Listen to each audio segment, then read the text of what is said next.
अभिनंदन, आभार और बहुत बहुत स्वागत है दोस्तों रियल न्यूज़ नाम के इस न्यूज़ वाले यूट्यूब चैनल पर। और मैं हूं आप सबका अपना रुपेन आर शाह। हमारे एस्ट्रोलॉजी के यूट्यूब चैनल पर आप सभी को पता होगा, एक महत्वाकांक्षी प्रेडिक्शन की गई थी 2019 के वर्ष में, आज से 6 वर्ष पूर्व, कि डोनाल्ड ट्रंप होंगे यूएसए के आखिरी प्रेसिडेंट। बहुत चर्चा का विषय बनी क्योंकि 2019 का वो चुनाव वो हार गए थे। फिर जो बाइडेन साहब आ गए 2024 में, ये डोनाल्ड ट्रंप साहब लौट के वापस आए हैं। और देखते जाइए अब इनका जो टेन्योर है ये कैसा रहेगा, क्योंकि जनवरी से अगस्त आते आते इन भाई साहब ने उधम मचा के रखा है।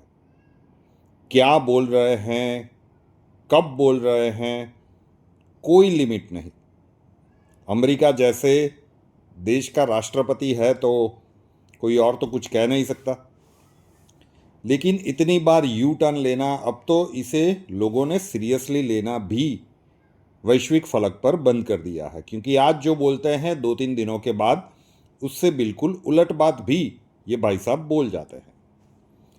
लेकिन आज डोनाल्ड ट्रंप साहब ने कुछ ऐसा कर दिया है कि जिसके कारण पूरे विश्व के ऊपर खतरा बन सकता है।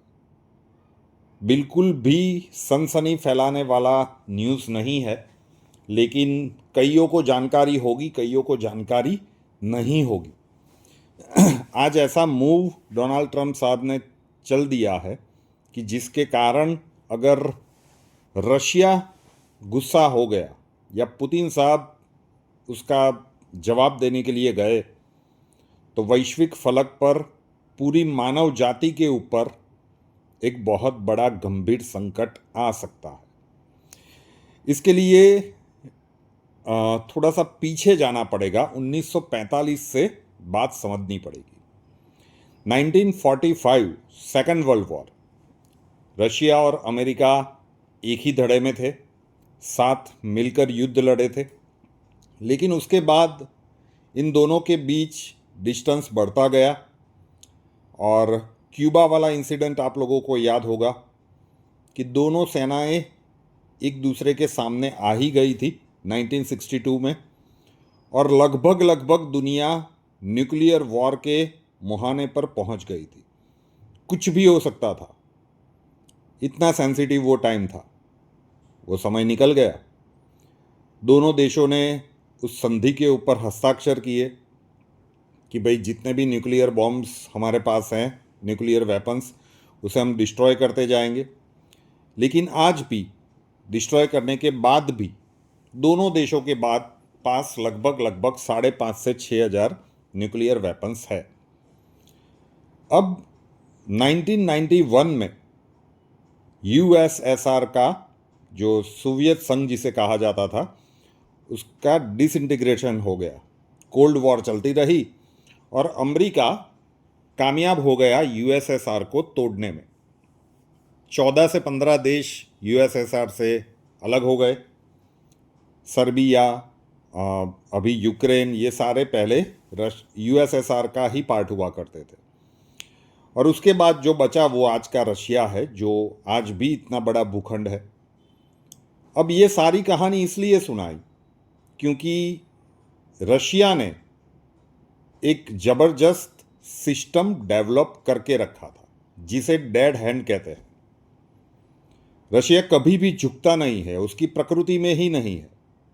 आप उसे वार करते जाएंगे लेकिन ये फिर से खड़ा होगा, फिर से लड़ना शुरू करेगा। आप रशिया का इतिहास देख लीजिए, ये कभी भी झुकेगा नहीं।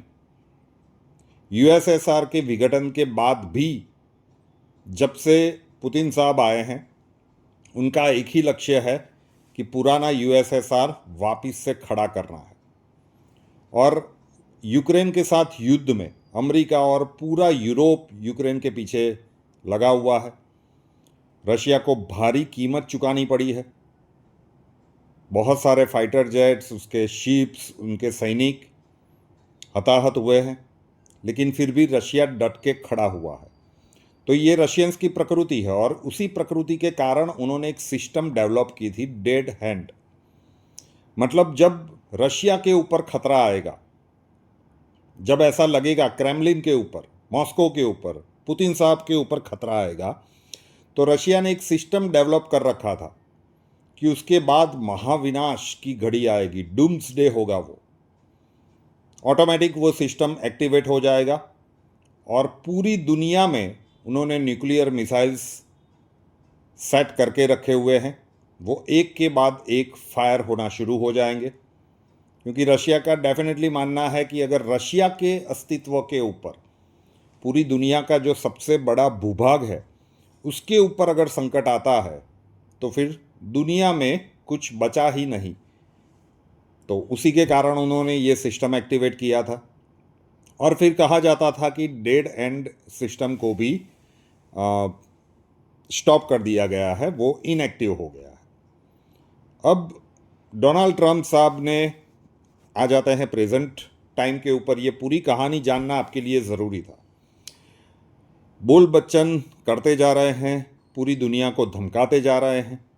रशिया को भी धमकाना शुरू कर दिया कि भाई 51 दिनों का समय है, हथियार डाल दो, मतलब सीज फायर कर लो, अदरवाइज़ ये करेंगे वो करेंगे। तो जब लिमिट से ज़्यादा डोनाल्ड ट्रंप साहब बोलते जा रहे थे तो रशिया की ओर से दिमित्री मेडवेदेव साहब, जो उनके फॉर्मर प्राइम मिनिस्टर भी रहे हुए हैं, प्रेसिडेंट या प्राइम मिनिस्टर, मैं थोड़ा सा भूल रहा हूँ कि उनमें दो में से कोई एक पोस्ट के ऊपर थे, और आज भी रशियन गवर्नमेंट में वो बहुत ही महत्वपूर्ण पद के ऊपर है। उन्होंने सीधा जो स्टेटमेंट दिया कि आप रशिया की ओर बहुत ज़्यादा एग्रेसिव ना हो, बोलने में थोड़ा सा विवेक रखें, लगभग जो कहने का मतलब था। अदरवाइज़ पूरी दुनिया जानती है कि रशिया क्या कर सकता है। उन्होंने जो भी वक्तव्य दिया उसका सीधा अर्थ ये था कि डेड हैंड सिस्टम इनएक्टिव नहीं है, और अगर डेड हैंड सिस्टम इनएक्टिव नहीं है रशिया का, एआई से भी सपोर्ट वो कर रहे हैं, ऐसी भी बात चल रही है। और ये तो और भी ज़्यादा खतरनाक हो जाएगा कि अगर एआई इसे कंट्रोल कर रहा है, क्योंकि अगर एआई जिस दिन ये कंट्रोल अपने हाथ में ले लेगा तो दुनिया में बचेगा क्या। अब रशिया को धमका रहे थे तब तक ठीक थे, रशिया ने पलट के जवाब दिया तो साहब का ईगो हर्ट हो गया। और फिर डोनाल्ड ट्रंप ने आज 2 न्यूक्लियर सबमरीन्स उन्होंने अपने वक्तव्य में कहा है। अब ये क्लैरिफाई नहीं किया है कि न्यूक्लियर मिसाइल से लैस सबमरीन भेजी गई है या न्यूक्लियर पावर से चलती हुई सबमरीन भेजी गई है, लेकिन ऐसा कहा है कि अमेरिका के लोगों की रक्षा करने के लिए हमने 2 न्यूक्लियर सबमरीन्स रशिया के पास भेज दी है, बिल्कुल करीब। अब सोचिए, 2 न्यूक्लियर सबमरीन्स रशिया के पास अमेरिका का भेजना, ये कितना बड़ा प्रोवोक करने वाला मोमेंट है पुतिन को और रशिया को। अगर पुतिन साहब कुछ भी एग्रेसिव मूव चलने के लिए जाते हैं तो सीधा रशिया और अमेरिका वॉर की सिचुएशन में आ जाएंगे, और फिर संभव है कि डेड हैंड सिस्टम जो दिमित्री मेडवेदेव साहब बोल चुके हैं वो अगर एक्टिवेट हो जाता है, पूरी दुनिया के ऊपर खतरा मंडरा सकता है। किसी फिल्मी कहानी के जैसा ये लग सकता है अगर आपको इतिहास का पूरा ज्ञान नहीं है तो, लेकिन ये सत्य है। 1945 से हमने इसीलिए समझाना शुरू किया कि आप पूरी तरह से घटनाक्रम कैसे बने हैं ये समझा लीजिए, अच्छे से समझ जाए अब क्या करने की ये आवश्यकता थी। रशिया की जो मेंटालिटी रही है, आप रशिया का पूरा इतिहास देख लीजिए। हिटलर भी जब अंदर घुसा था ना, वो रशिया में ही हारा था। उसकी सेना को पूरी तरह से रशिया में घुसने दिया। इतना लंबा और इतना विशाल एक भूखंड है कि अलग अलग कॉन्टिनेंट्स में उनकी सीमाएं लगती है। तो हिटलर की सेना जब पूरी तरह से अंदर घुसी और फिर पीछे से उसकी सप्लाई लाइन को काट कर हिटलर को वहाँ पे बहुत ही ज़्यादा जोखिम वाली परिस्थिति में रशिया ने रख दिया था। तो ये ऐसे इतिहासों से भरा पड़ा हुआ है रशिया। तो इसे आप बाय फोर्स तो कुछ करवा नहीं सकते। इतिहास के किसी भी पन्नों में कोई भी एक घटनाक्रम ऐसा कभी भी नहीं मिलेगा। वहाँ पे आप एग्रेसिवली धमका रहे थे और फिर वहाँ से कोई जवाब आया तो आपने न्यूक्लियर सबमरीन्स भेज दी। तो आशा आप रख सकते हैं कि पुतिन साहब अपनी विवेक बुद्धि रखेंगे, क्योंकि यूक्रेन के वॉर के साथ इतने 3 वर्षों में आपने कई बार देखा होगा कि उन्होंने अपने न्यूक्लियर वेपन्स की शो ऑफ किया था। लंबे लंबे ट्रक्स में वो जा रहे थे, लेकिन पुतिन साहब को भी पता है कि एक बार स्विच दब गया फिर इस दुनिया में बचेगा क्या। तो ये पुतिन साहब की विवेक बुद्धि ही है कि अभी तक विश्व बचा हुआ है। लेकिन ये इस बार जो हरकत की है डोनाल्ड ट्रंप साहब ने, ये पुतिन साहब को बिल्कुल भी पसंद नहीं आएगी। अब देखना होगा कि रशिया किस प्रकार से रिएक्ट करता है। महत्वपूर्ण जानकारी थी, समाचार था, आप लोगों तक पहुंचाना था। रियल न्यूज़ नाम के इस यूट्यूब चैनल को अभी तक सब्सक्राइब नहीं किया है तो कर लीजिए, साथ वाला बेल आइकॉन दबा दीजिए और उसके बाद 3 ऑप्शंस आएंगे, ऑल के ऊपर क्लिक कर दीजिए ताकि हर नए वीडियो की नोटिफिकेशन आपको सबसे पहले मिलती रहे। नए वीडियो के साथ फिर मिलेंगे। जय हिंद।